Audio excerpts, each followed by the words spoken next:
Hello friends, 10th standard mathematics quarterly exam answer की தமிழ் மீடியம்கானது இந்த வீடியோல பார்க்கலாம். இது quarterly exam 2024. மொத்தம் பாத்தீங்கன்னா 4 டிஸ்ட்ரிக்ட் வந்து 5 டிஸ்ட்ரிக்ட் வந்து இந்த क्वेश्चन பேப்பர் வந்து வந்தது. ஒன்னு திண்டுக்கல், அது போக பாத்தீங்க அப்படினா எந்தெந்த டிஸ்ட்ரிக்ட் அப்படிங்கிறது டிஸ்கிரிப்ஷன்ல நீங்க PDF டவுன்லோட் பண்ணும்போது உங்களுக்கு அதல டைப் பண்ணியே கொடுத்துறேன். அது போக இதுல என்னென்ன இருக்கு அப்படினா क्वेश्चन நம்பர் 1 ல இருந்து क्वेश्चन நம்பர் 5 மார்க் லாஸ்டா உங்களுக்கு 8 மார்க் क्वेश्चन முடியல கிராஃப் ஜியோமெட்ரி வரைக்குமே இதுல क्वेश्चन வித் ஆன்சரோட தான் கொடுத்திருக்கோம். அதுபோக இது எந்த எக்ஸசைஸ் எக்ஸாம்பிள் அப்படிங்கிறது லாஸ்ட்டில் டைப் பண்ணி கொடுத்துருப்பாங்க. அதனால் அடுத்த எக்ஸாமுக்கு நீங்கள் ப்ரிப்பேர் பண்ணுறதுக்கு இது ரொம்ப யூஸ்ஃபுல்லாக இருக்கக்கூடியது. நீங்கள் அசைன்மெண்ட் எழுதணும் அப்படின்னம்னா क्वेश्चन நம்பர் 15லேருந்து பார்த்தீங்க அப்படின்னம்னா உங்களுக்கு ஆன்சர் மட்டும்தான் இதில் இருக்கும். ரைட்டுங்களா? क्वेश्चन ஆல்ரெடி உங்கள் கையில் இருக்குது.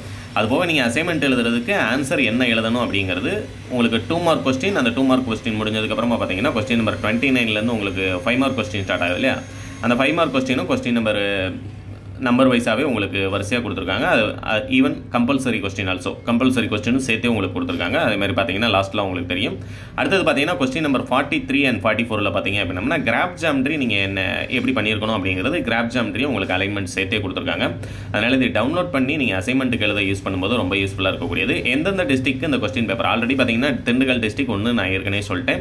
இதில் நீங்கள் 1 வேர்டுக்கான ஆன்சர் வரிசையாக பார்த்தீங்க, இல்லை 2 மார்க் क्वेश्चन ஒரு 2 பார்த்தீங்க அப்படின்னாலே உங்களுக்கு இந்த டிஸ்ட்ரிக்டில் இதே क्वेश्चन பேப்பர் தான் வந்ததா இல்லையா அப்படிங்கிறத நீங்கள் ஐடென்டிஃபை பண்ணிடலாம், வீடியோலேயே ஐடென்டிஃபை பண்ணிடலாம். அது போக ஒவ்வொரு டிஸ்ட்ரிக்ட் வைஸாக உங்களுக்கு குவார்டர்லி எக்ஸாமுக்கான ஆன்சருக்கு டிஸ்கிரிப்ஷன்லேயும் ஃபஸ்ட்டு கமெண்ட்லேயும் நீங்கள் போய் பார்க்கும்போது உங்களுக்கு டவுன்லோட் லிங்க் வந்து கொடுத்துருப்பேன். அடுத்ததாக maths and science Tamil medium English medium 2 பேருக்குமே வீடியோ அப்டேட் பண்ணுவேன். வீடியோவை ஸ்கிப் பண்ணாமல் உங்களுடைய ஃப்ரெண்ட்ஸ்க்கு முடிஞ்ச அளவுக்கு இந்த வீடியோவை ஷேர் பண்ணிடுங்க. நீங்கள் நம்மளுடைய சேனலுக்கு புதுசு அப்படின்னா சேனலையும் மறக்காமல் சப்ஸ்கிரைப் பண்ணிடுங்க. தேங்க்யூ.